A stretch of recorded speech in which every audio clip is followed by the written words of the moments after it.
수원대학교 재테크의 이해를 수강하는 수강생 여러분, 자, 이 시간은 12주차 3교시 마지막 수업이 되겠습니다.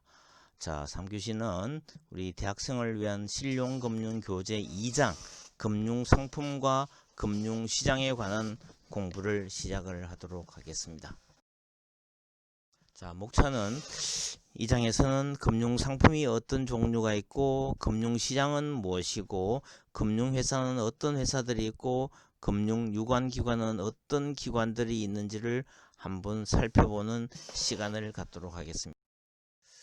자, 우리 학습에 들어가기 전에 다양한 금융상품의 속성과 금융자산을 개발, 운용, 판매하는 금융시장의 역할을 살펴보고, 공공금융 서비스를 제공하는 금융유관기관의 특성에 대해서도 알아보는 시간을 갖도록 하겠습니다. 주요 금융상품의 기본 특성을 구별할 수 있어야 하고, 금융시장의 종류와 특징도 이해할 수 있어야 하며, 여러 금융회사들의 역할을 파악해서 설명할 수 있어야 되는 겁니다. 자, 정부가 금융업 진입 문턱을 확 낮춘다라고 얘기하면서도 별로 낮추어지는 것이 없습니다. 금융 소비자가 일상에서 필요한 금융 상품 및 금융 서비스는 무엇일까? 금융시장에는 어떤 금융회사가 존재하고 있으며 각 회사가 제공하는 금융 상품 및 서비스에는 어떤 것이 있을까? 이런 것을 우리가 생각을 하면서 공부를 진행을 해 보겠습니다. 자, 금융 상품에 대해서 먼저 금융 상품의 종류에는 저축이라는 것도 있고, 대출이라는 것도 있고, 투자라는 것도 있고, 연금이라는 것도 있고, 보험, 종류가 아주 각양각색입니다. 저축에도 여러 종류의 저축이 있고, 대출에도 여러 종류의 대출이 있고, 투자에도 여러 종류의 투자가 있듯이 보험도 마찬가지입니다. 연금, 아주 다양한 금융 상품이기 때문에 우리 수강생들은 각각의 이 대상이 되는 투자상품에 대해서 기본적인 컨셉, 개념을 정확히 파악하고 있는 것이 대단히 중요합니다. 첫 번째, 저축상품을 보면은 저축상품은 수익성도 어느 정도 있어야 되고, 안정성도 있어야 되고, 유동성도 있어야 되는 겁니다. 그래서 우리가 입출금이 자유로운 예금은 우리가 보통 예금이라고 이야기를 합니다. 그리고 정기적금은 목돈을 마련하기 위해서 매달 일정 금액을 적금식으로 납입을 해서 어느 목돈을 마련하는 겁니다. 그래서 그 목돈이 마련이 되면 그 목돈을 갖고 목돈을 불리기 위해서 정기 예금이라는 그 상품을 선택을 하게 되는 겁니다. 그죠? 그래서 우리 크게 나누면 보통 예금이 있고, 그리고 정기 적금이 있고, 정기 예금이 있다. 이 정도는 여러분들 꼭 이해를 잘 해야 되겠습니다. 자, 대출 상품은 돈이 필요한 가게나 기업 등의 돈을 빌려주는 것을 대출 상품이라는 표현을 쓰고, 그 대가로 이자를 수취하고 일정 기간이 지난 후 상환을 해야 하는 겁니다. 자, 대출에는 크게 나누면은 담보 대출이 있고, 또 담보 없이 그 본인이나 기업의 신용으로 해주는 신용 대출 두 가지로 나눌 수 있습니다. 금융에서 가장 선호하는 것은 가장 환금 수익이 잘 돌아가는 아파트나 주택에 대한 담보 대출을 가장 선호합니다. 좋아합니다. 그죠? 또 여러분들 신용 등급을 잘 높여서 신용 대출도 가능한지를 알아봅니다. 자, 투자 상품은 투자성이 있는 금융 투자 상품. 이거는 항상 리스크가 상존하기 때문에 원금은 깨먹을 수도 있다는 사실을 여러분들 잘 인식을 해야 됩니다. 그리고 투자성이 없는 비금융 투자 상품도 있습니다. 자, 원금 손실 가능성에 대해서 가능성이 있으면은 금융 투자 상품이 되는 거고, 원금 손실 가능성이 없으면은 비금융 투자 상품이 되는 겁니다. 자, 금융 투자 상품에는 정권에는 주식, 채권 등등이 되게 많습니다. 그리고 원금 초과 손실 가능성도 항상 상존하고 있는 겁니다. 그리고 파생 상품에는 장내 파생 상품과 장외 파생 상품 등등이 있습니다. 자, 보험을 보면은 질병, 재해, 사망 등 각종 사고와 같은 위험에 대비해서 우리가 보험에 가입을 합니다. 사고가 발생하지 않으면은 보험료를 돌려받지 못하는 것이 일반적입니다. 우리가 생활에서 가장 많이 사용되고 있는 보험 상품 중에 하나가 자동차 보험입니다. 자동차 보험. 자, 자동차 보험은 자, 우리가 보통 1년 단위로 계약을 하는데 1년 동안 아무런 사고가 나지 않으면은 내가 그 보험료가 너무 비싼 거를 그냥 보험을 가입하지 말았을 걸 이라는 생각이 들음에도 불구하고 보험을 가입을 해 놓았기 때문에 우리가 편안하게 운전을 할 수 있는 그런 상황이 되는 겁니다.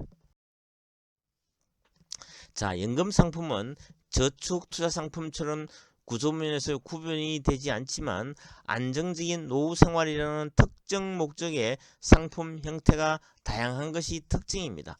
크게 나누면 연금 저축이 있고 연금 보험이 있습니다.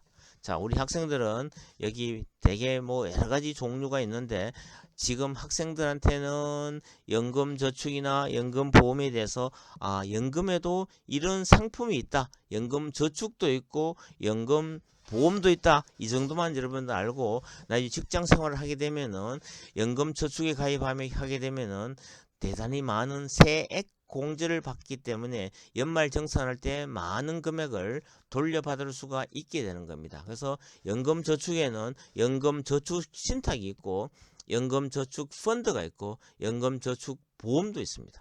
그래서 연금 저축과 연금 보험이 있다. 그러나 유동성이 매우 낮게 설계되어 있기 때문에 한번 가입하면은 해약이나 환불이 상당히 어렵게 되어 있는 겁니다. 연금이라는 건 오래 장기간 가는 그런 상품이 되겠다. 자, 금융감독원에 들어가면은 금융상품 통합 비교 공시라는 게서 금융상품을 한눈에 자, 저축, 펀드, 대출, 연금, 보험, 열린마당에서 여러 가지 상품이 한눈에 우리가 볼 수 있는 사이트가 있는 겁니다. 그것이 뭐냐면 금융감독원 금융소비자 정보 포털에서 금융상품 한눈에라는 그 화면에 들어가게 되면은 본인이 가입해 있는 저축, 투자상품, 보험 등등 모든 것이 다 총망라돼 가지고 나오는 겁니다. 그래서 여러분들 이런 사이트도 한번 여러분들 점검을 해 보기를 바랍니다. 왜냐면은 여러분 부모님들이 여러분 어릴 때부터 그 여러분들의 노후를 위해서 여러 가지 보험을 가입해 놨기 때문에 여러분들은 잘 모를 수가 있습니다. 그래서 여러분들의 주민등록번호를 갖고 들어가서 조회가 가능합니다. 자, 그 다음에 금융시장을 한번 살펴보겠습니다. 자, 금융시장은 기업이나 가계, 정부 등 경제 주체들이 금융상품을 거래를 해서 자금을 조달하고 예유자금을 운용할 수 있도록 자금 수요자와 자금 공급자끼리의 금융 거래를 하는 것을 금융시장이라고 얘기를 합니다. 그래서 수요자가 있고 공급자가 있는데 금융시장에는 저축상품, 대출상품, 투자상품, 보험상품, 연금상품 등이 금융시장에서 존재를 하고 있는 겁니다. 그 가운데서 투자자는 어떤 것을 선택할 건가 생각을 자, 금융시장에서 수요자와 공급자가 있는데 기업은 생산 설비 마련, 근로자 고용, 설비 투자를 위해서 장기간 상당 자금 동원이 필요하게 되는 겁니다. 가게는 자동차나 주택 구입 등 일시적인 대규모 지출이 필요하게 되는 겁니다. 정부는 자, 조세 수입보다도 지출이 많을 때는 정부도 자금이 필요하게 되는 겁니다. 이와 같이 금융시장에는 가계, 기업, 정부가 동시에 인발부가 되어 있는 그런 자, 그 다음에 수입과 소득이 지출보다 더 큰 경우에 그리고 단순히 돈을 보관하는 것이 아니고 자신들이 저축한 돈의 가치가 증가하기를 바라게 되는 겁니다. 투자자가 되어서 적극적으로 돈을 정식시킬 수 있는 경우가 되는 겁니다. 자, 직접 금융시장과 간접금융시장, 이거는 우리가 그 중간고사에 치기 전에 정권투자의 이해라는 교과서에서 공부를 많이 했습니다. 그죠? 자, 자금을 필요로 하는 사람이 직접 주식이나 회사채를 발행을 해서 투자자들에게 주고, 투자자는 그 주식이나 채권을 인수를 해서 그 대가로 자금을 투자를 하는 겁니다. 이같이 자금 공급자와 자금 수요자가 직접 다이렉트로 딜을 하는 이런 시장을 우리가 직접 금융시장이라고 얘기합니다. 자금을 장기로 조달이 가능하고 기업의 장기 설비 투자를 위한 장기 자금 조달에 용이합니다. 그러나 주식은 기업의 지배적 구조에 영향을 미치고 회사채는 높은 금리를 지불해야 되고 발행 자체가 어려울 수가 있게 되는 겁니다. 자, 직접 금융시장은 기업이든 정부 유관기관이든 직접 주식이나 채권을 발행해서 금융기관을 통하지 않고 직접 자금을 조달하는 그런 시장을 직접 금융시장이라고 설명합니다. 자, 그럼 간접 금융시장은 뭐냐면은 금융회사를 통해서 어떤 간접적으로 돈을 빌리는 겁니다. 자금의 수요자와 공급자 사이에 은행 등 금융회사가 일반인으로부터 예금을 받아서 필요한 사람에게 대출을 해주는 것이 대표적인 형태가 됩니다. 이런 것을 우리가 간접금융이라는 표현을 씁니다. 대출이라는 그 수단을 통해서 자금을 조달하기 때문에 이런 것을 간접금융시장이라고. 자, 단기금융시장과 장기금융시장은 우리가 그 한 4, 5주째 공부를 했기 때문에 다시 한번 리뷰를 해보겠습니다. 단기금융시장은 자금시장이라고 부릅니다. 또 마니마켓이라고도 부릅니다. 만기 1년 이내에 금융자산이 거래되고 콜이라는 건 금융기관끼리 일시적인 자금 부족을 메꾸기 위해서 콜론, 콜마니, 돈을 빌려주고 돈을 빌리고 하는 그런 시장을 콜 시장이라는 표현을 씁니다. 기업은 신용 상태가 일정 수준 이상인 양호한 금융회사가 단기 자금 조달하기 위해서 발행하는 그 상품이 CP, 기업어음이 됩니다.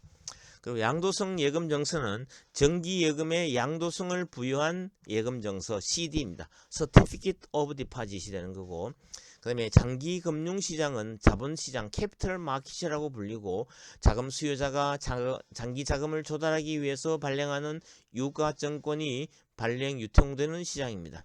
그리고 채권시장은 보통 만기가 1년을 초과하는 회사채, 국채, 통화안정증권 등이 거래가 되고 주식시장은 만기가 영구인 것으로 간주해서 거래가 됩니다. 만기에 따라서 1년 이내는 단기 금융시장, 마니마켓이라는 표현을 쓰고 1년이 넘으면은 장기 금융시장, 캐피털 마켓이라고 불리게 됩니다. 여기에도 발행시장과 유통시장이 엄연히 존재합니다. 주식이나 채권을 발행해서 투자자로부터 돈을 빌리는 시장을 발행시장, 제일 처음에 이슈하는 시장이 발행시장, 영어로 하면 프라이머리 마켓이 됩니다. 그 다음에 프라이머리 마켓에서 주식이나 채권이 발행이 되면 그것을 사고 팔고 하는 이미 발생된 채권이나 주식이 투자자들 사이에서 거래되는 시장을 우리가 유통시장, 세컨더리 마켓이라고 합니다. 주식거래소 시장, 채권시장, 선물시장 등이 있는데 만기가 정해진 상품일지라도 쉽게 현금화를 할 수가 있게 됩니다.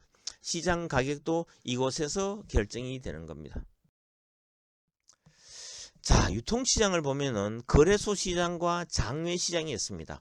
금융상품을 판매하고 구입하는 장소와 거래의 형식이 표준화되어 있고 모든 거래가 집중되고 가격 및 거래 정보가 잘 알려지며 익명성이 보장이 됩니다. 이거는 한국거래소가 주로 담당을 합니다.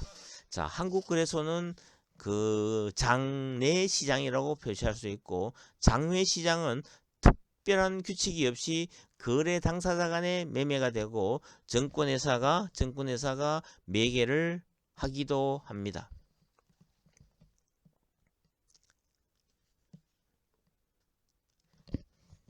영상 촬영 중 끝나고 전화할게요.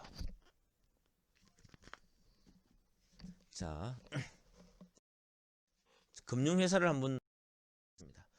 우리나라의 금융회사는 은행, 비은행 금융회사, 그 다음에 보험회사, 금융투자회사, 그리고 기타 금융회사 등이 있습니다.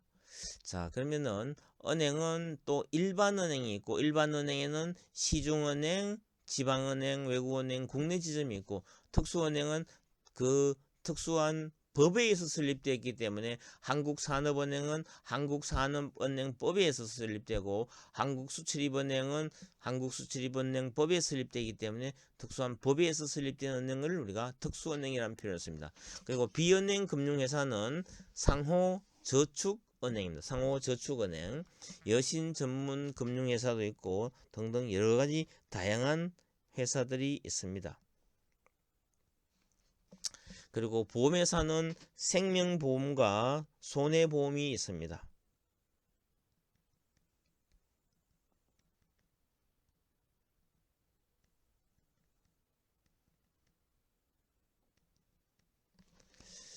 그리고 금융투자회사는 증권사나 선물사나 자산운용사나 투자자문사나 부동산 신탁, 종합금융회사 등등이 있고, 우리가 자본시장법에서는 금융투자회사라고 표시되어 있지 증권회사라고는 표시가 되어 있지 않습니다. 그래서 우리나라에 지금 많은 증권회사가 있지만 유일하게 두 개 회사만이 금융투자회사라는 타이틀을 붙입니다. 신한금융투자회사, 하나금융투자회사는 증권회사지만 금융투자회사라는 이름을 갖고 영업을 하고 있습니다. 그리고 기타 금융회사는 금융지주회사, 우체국 예금, 보험 등이 있습니다. 자,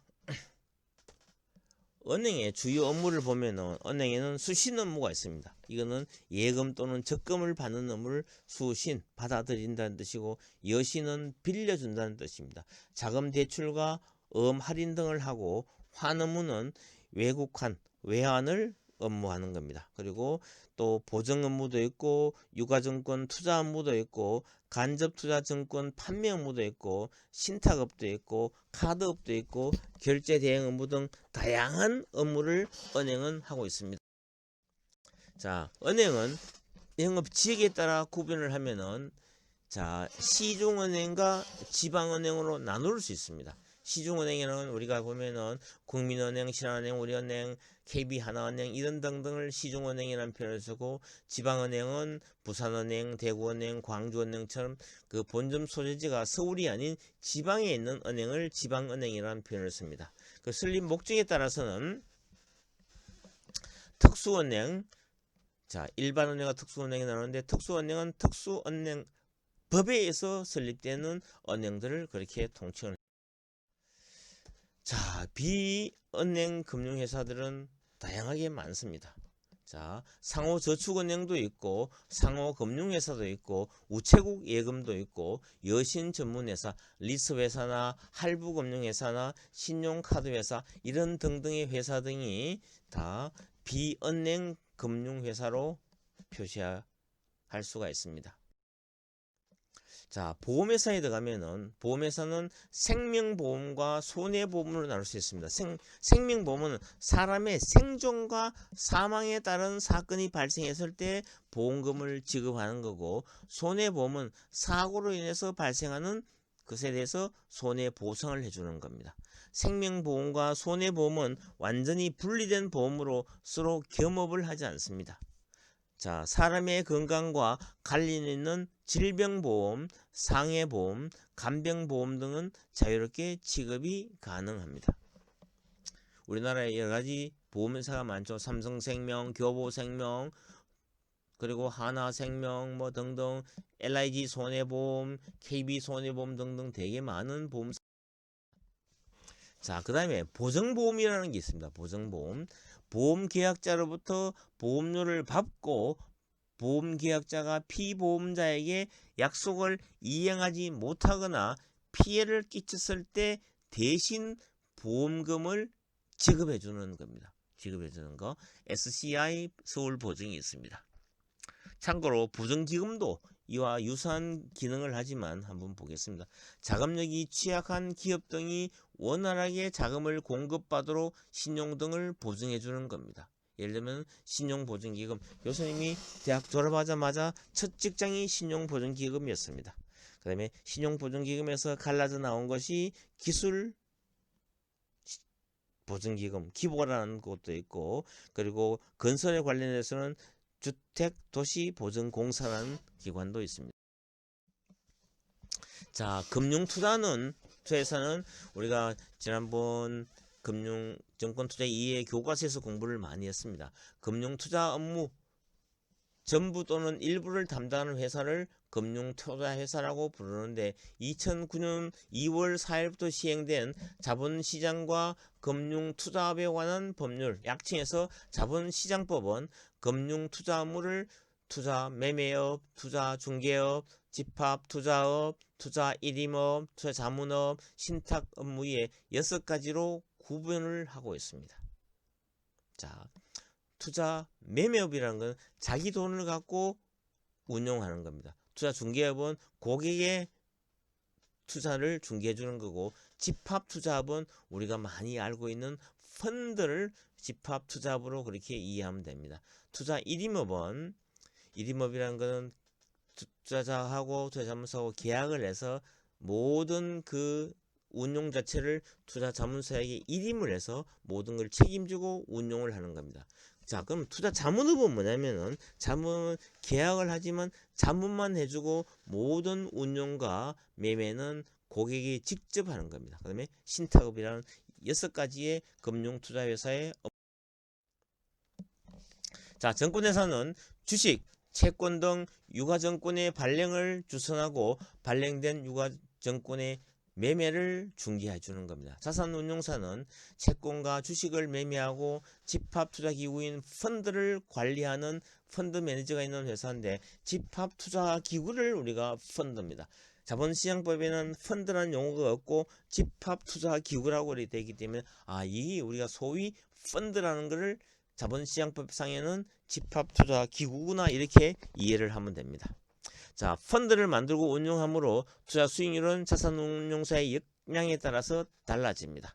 자, 투자자문사는 투자자로부터 주식, 펀드, 채권 등 금융상품 등에 대한 투자 일임업이나 투자 자문업을 주로 합니다. 예를 들면 투자 일임업을 하기 위해서는 법정 자본금 15억이 있어야 되고, 투자 자문업을 하기 위해서는 2억 5천이 있으면 됩니다. 둘 다를 하려면은 17억 5천이라는 자본금이 미니멈 있어야 투자 자문사를 할 수가 있는 겁니다. 자, 여기는 유사 투자 자문사라는 게 있습니다. 이거는 불법입니다.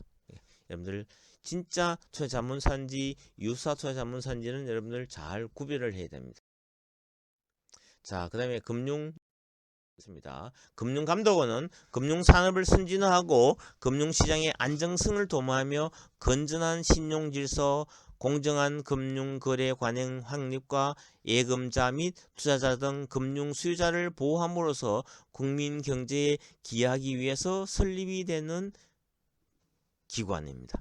이 시스템 감독도 하고 건정성 감독도 하고 영업행위 감독도 합니다. 검사와 검사기호에 따라서는 제재 업무도 있고 금융분쟁 조정 및 금융소비자 보호 기능도 하고 있습니다.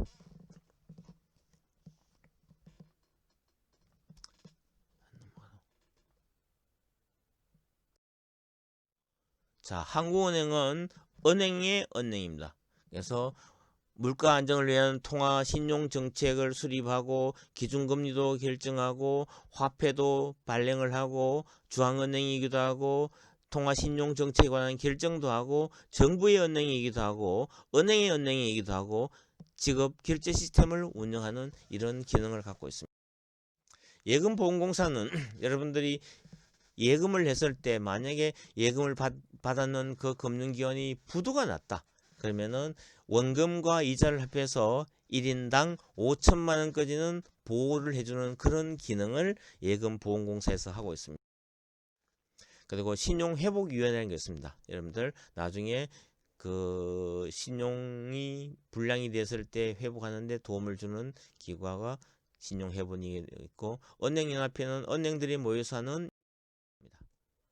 자, 생명보험협회도 있고, 금융투자협회는 증권사, 자산운용사, 투자자문사들을 관리하는 협회가 바로 금융투자협회입니다. 그리고 여러분들이 금융기관에 특히 증권회사, 자산운용사에 취직을 하기 위해서 각종 자격시험도 투자자산 운용사의 펀드 매니저 시험도 있어하고 금융투자 분석사 등등 여러 자격을 금융투자협회에서 시험을 치고 관리합니다. 그리고 여신금융협회라는 것도 있고, 여기는 신용카드비나 이 등등 서민금융진흥원도 있습니다. 마무리 퀴즈를 보면 금융상품은 투자성이 있는 금융상품과 투자성이 없는 비금융 나눌 수 있는데, 이게 투자성이라는 것은 원금 손실 가능성이 있는 경우를 말한다. 자, 금융산업을 선진하고 금융시장의 안정성을 도모하며 건전한 신용질서, 공정한 금융거래 관행 확립과 예금자 및 투자자 금융 소비자를 보호하기 위해 설립된 기관은 금융감독. 자, 예금자 보호법에 의해서 금융회사가 파산 등으로 예금을 지급할 수 없는 경우 예금 지급을 보장함으로써 예금자를 보호하고 금융제도의 안정성을 유지할 목적으로 설립된 기관은 어딘가? 예금보험. 자, 이상으로 우리 3교시를 마치고, 자, 이번 주 수업은 이것으로 끝을 냅니다. 그래서 다음 시간에는 우리 실용금융교재 3장으로 들어갑니다. 3장부터 계속 공부를 하겠습니다. 자, 이번 주 수업은 이것으로 이상 마치고, 여러분들 주말 잘 보내시고, Have a nice weekend. See you next week.